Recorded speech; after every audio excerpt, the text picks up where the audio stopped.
l'ensemble des Africains, par leur population, apprécient le leader sénégalais Ousmane Sonko, qu'est-ce qui empêche d'y aller, d'aller les voir? Ça fait plaisir, prise de contact là. Encore que l'un dans l'autre, les uns en ont besoin, les autres en ont besoin. Du problème ci man. Il faut que ñu ubbeeku récupérer gérer. da ngaa yor dëkk boo xam ne dafa fees dell ak ndox te France amul ndox te Europe dañuy ñàkki ndox la guerre de l'eau va arriver il faut nga fagaru. waa dégg. waa dégg ba pare olof nee na ñi bokk teen. ñooy laxasoo ay gos. C'est ça. oui alors dafa am benn phrase boo xamante ne am na ñu. man su ma waxul damay jóg dem de.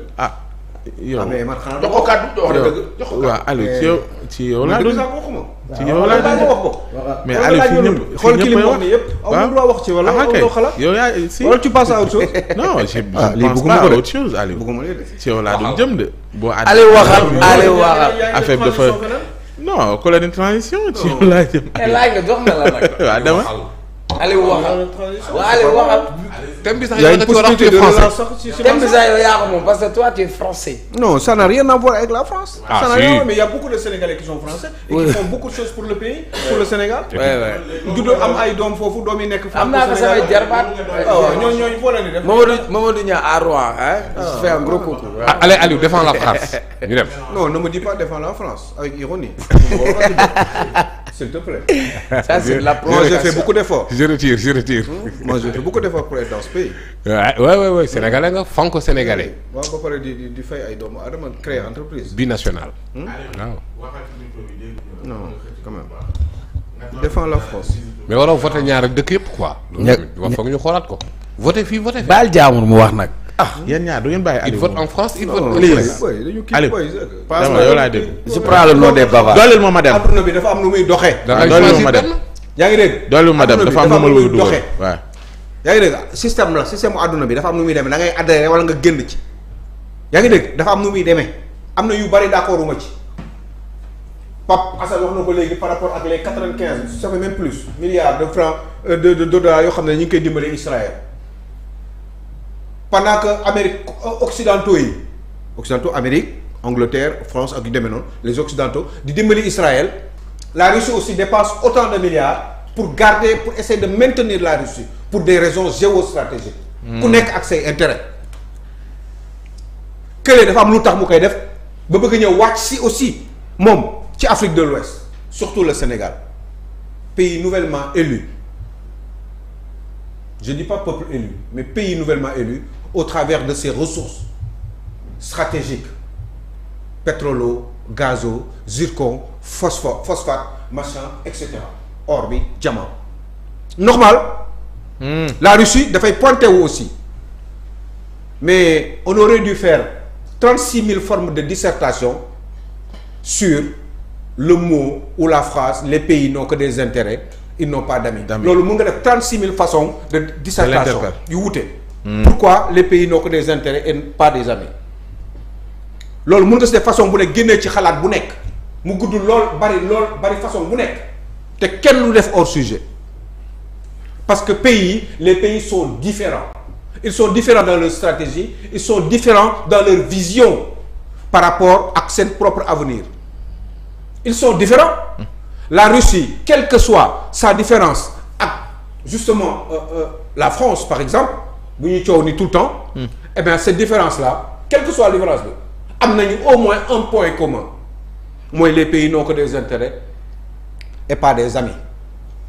mun nañ am nag ay àndandoo waaye Russie tey ni bu ñëwoon tey fi am lu mu fi bëgg sur le gaz te ñun mënuñu lijjanti suñu gazu bopp ce seront les mêmes intérêts même façon de négociation bi la ñuy négocier yu koy xaw ma lanu kiiwu gaz puissance kiiwu gazu russe bi xam nañu tudd Gazprom ak yu koy ñaar lañ ñooñu bu ñu ñëwoon fii tey ji di négocier ils feront exactement la même chose comme la société australienne là nu mu tudd xaw ma lan wala ñoom British Petroleum. wala Halliburton wala yu demee noonu. ils auront les mêmes façons de faire c'est juste que ce sont des sociétés capitalistes privées yoo xam ne elles sont justement coordonnées et même aidées protégées par leur propre pays pour des intérêts nationaux c'est normal. muy Russie muy machin muy yéen Wagner kan moo ko moom. Evgeny Prigojine. mais oui kooku kan moo ko contrôler ancien cuisinier. waay ñu defar ko contrôler ko pour li kiy wax sànq. Cheikh Oumar Tall par rapport ak bu caaf xamee ñoom dañ ciy génnee seen bopp duñ ci takk. waaye ñoom ñoo leen di alimenter ñoo leen di toppatoo pour atteindre ay missions. et chez eux ils sont pas légaux. et chez eux ils sont pas légaux mais ils le font pour les autres donc dama ne man je demande juste c'est tout ce qu'on dit là c'est une pure vérité mais moi je demande juste qu'on soit lucide te bu ñuy booy défendre dara pour sa réew nga bëgg mu souverain booy coow doo dem mais yéen xanaa gisu leen Kadhafi wax gi moo bari rek. xoolal gérer nañ ko depuis l'attentat de Lockerbie en Écosse gérer nañ ko ba ca cappaandaw ga gis ngeen fu mu mujj yàq nañ Libye. ça veut dire quoi Aliou. non gis ngeen ça veut dire quoi.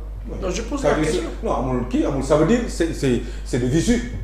non quand je dis ça veut dire mooy à t'entendre dans l'aboutissement moo ne il va falloir oui il faut être très subtil pour agir d'une façon mais Aliou adduna bi dafay évoluer quand tu parles de Lockerbie non doo ma couper non déglu ma non tuuti rek quand tu parles de Lockerbie ak la ca des ak la ca xew qu'est-ce qui s'est passé Kadhafi a été le seul chef d'État dictateur comme ils ont toujours dit parce qu'en fait toujours dans les mensonges de ces informateurs wala de ces médias occidentaux dañ la naan Kadhafi dictateur la pendant que Kadhafi était plus liquide ñoom que seen dëkk yi pendant que Kadhafi traitait mieux ces populations que ñoom ni ñu doon traiter cette population ils vont te dire que dictateur la nangam. les avions. Après en même temps ce même Kadhafi est reçu chez toi. Parle Aliou parle ma en 2007. daanaka delloo ko waaw moo ne Kadhafi lañ ko def. Aliou da ngay def loolu d'autres leaders africains en 1960. d'accord léegi en 2024. Aliou il n'est pas dit que def nañ loolu ñooñu que ñun il va falloir qu'on ait la trouille pour ne pas si mais mënu nekk Aliou. on a comme l'impression qu'on a la trouille nag finalement. non Paasan boo koy dégg mu ne jug leen. non déjà bu déggee le cointre rek. trouille ba ñëw na oui dama. mais non parce que discours bi. dama koy dégg mais ça fatigue. waaw mais qu'est-ce que fatigue. boo uteeg ñoom ñu rey la boo uteeg ñoom ñu rey la mooy on va jamais bouger on va toujours rester là. mais bouger c'est quoi bouger c'est ouvrir sa gueule comme ça. non je n'ouvre pas ma gueule Aliou. tu n'es pas correct. je n'ouvre pas ma gueule je suis désolé je te respecte trop pour ngay wax gueule. en t'adressant bu ma wax gueule. mais pas de manière générale ci tool bi politique bi mais Aliou tu es irrespectueux en disant que en parlant des Africains. ma gueule. mais c'est pas vrai on a fait l'émission foofu la waay dëgg Paasan yéegul fii la nekk waaw. yow bu ma demal Libi Aliou demal Libi waaw d'accord demal Libi waaw demal Libi waaw demal Libi ba nga wax li nga bëgg yëpp waaw demal Libi ba nga fi ngay daanele waaw loolu fii la wax fi ngay daanele mais man du ma loolu penc mi la continuer il faut nga couper ma waaw foofu la wax ma ni penc mi la ko yóbbu fu mu war waaw oui on a compris grande gueule ci émission bi d'accord man maa njëkk a émission Aliou on a compris je m'appelais les grandes gueules ma gueule qu'est-ce qu'il a tu connais des limi way non c'est de la rigolade bu ko yóbbu fu mu nekkul waaw c'est ça d'accord non si ça n'a rien à voir après même ça me frustre d'accord parce que man et puis ça je parle de manière impersonnelle d'accord parce que d'accord il a compris ouvrir sa bouche. oui il a compris di yuuxu di ouvrir leur bouche. bien sûr alors que mooy li ma doon wax rek entre le fractal et le frontal. mooy jéem a frontal doo dem. da ngay sonn sa bopp xam lu tax parce que yow boo amee 200 milliards de tonnes de pétrole. mais tu parles de frontal. non dégg xam lu tax. waaw léegi waaw Libi. non xool non si. yaa ngi woon Libi yaa ngi fa am solo Libi. non xam luy frontal jàll nañu frontal. mooy coow machin di yuuxu di kii. non doo def noonu. xam nga lan la moi j'ai une idée man sama idée laa am. waaw xam sama idée mooy lan. mooy réew boo koy defar doo wax. jarul coow. xam nga da ngay comprendre dégg nga. non jarul muy couper. waaw doo wax mais da ngay c'est clair dans ma tête man. d'accord nii ça fait 20 ans que c'est clair ñaar fukki at mu leer sama bopp. partagé musul changé. partagé ñu ko. dama ne. partagé ñu ko. jarul coow. waaw coow gi du ne wax gi mooy bari rek ni nga mënee taxaw nga ne man Mauritanie bu ñëwee 50% yi dafa waruñu ko def waruñu def 50% parce que Mauritanie 5 millions la ñu nekk. ñun 20 millions la ñu nekk presque 18 millions après teg 32 000 Sénégalais donc partage boo luñ ko woon def 50-50 bi nga ñëwee da nga ko bàyyi 50-50 man bi may wax ni c'est pas vrai mënul continuer. Tout le monde me traitait de tous les noms d'oiseaux bi ma nee c'est pas vrai li ngeen di wax doo leen ko def yàlla nañu yàlla may nguur ba ngeen yegg si doo am doo leen 55 ans di ngeen fi bàyyi par force mais nit ñi dañuy wax man Aliou Sow dafa dof amul xam-xam mais bi ñëwee lu tax changé wuñ ko dañ ko changé ba xam xool bi ngeen di wax waxu CEDEAO da ngay ñëw waxoo da ngay jóge CEDEAO de da nga ne da ngay renforcer ses relations ak CEDEAO ba pare prévoir ay réformes mais c'est normal pays bu nekk chaque année ñoom dañuy daje dañuy def ay réformes loolu mooy ndox bi am na xaw ma ci géej gi c'est évident loolu man yëngaluma réforme tey dina am. ku ñëw da ngay proposer. maintenant boo ci communiquer ba wax ko ba mu jëm kaw. xëy na dañ yaakaar ni dina am différence. mais les réformes sont faites tout le temps parce que bi ñuy dajee dañuy def ay propositions de réforme CEDEAO bi mu existé ba léegi ñaata réforme la am donc ce n'est pas ça le problème. moi man personnellement je suis au-dessus de ça parce que xam naa ni même bu ñu ko waxul ay réformes dina am ku ñëw bees. président bu ñëw sax da nga am gis-gis. waay donc c'est tout à fait normal et logique moi c'est pas de ça que je parle. politique sécurité réew ak politique économie réew kenn moo koy incarner. te benn objectif la ñuy am pendant une certaine période te ki koy incarné mooy le président de la République te président de la République boobu il s'appelle Bassirou Diomaye Faye et il est parti en Côte d'Ivoire daa rencontrer le président Alassane Ouattara. am na lu mu wax am na lu mu ci wax loo xam te ne dama bëggoon nga wax ma Aliou lan nga ci xalaat. lii am na Aliou lii waaw Babacar jox ma ko parce que ci discours am moom président Bassirou Diomaye Diakhar Faye dafa wax lii te am na ay intellectuels yoo xamante ne nii foofu ca Côte d'Ivoire ñu partagé wul. lii mu wax nii bokk na ci ñoom Franklin Yamsi moom moo jiite institut bi ñu duppee Afrique des libertés oui li mu wax moom président Diomaye dafa ne d'ailleurs je saisis cette occasion pour saluer le leadership et les efforts considérables que vous faites mu ngi wax ak président Ouattara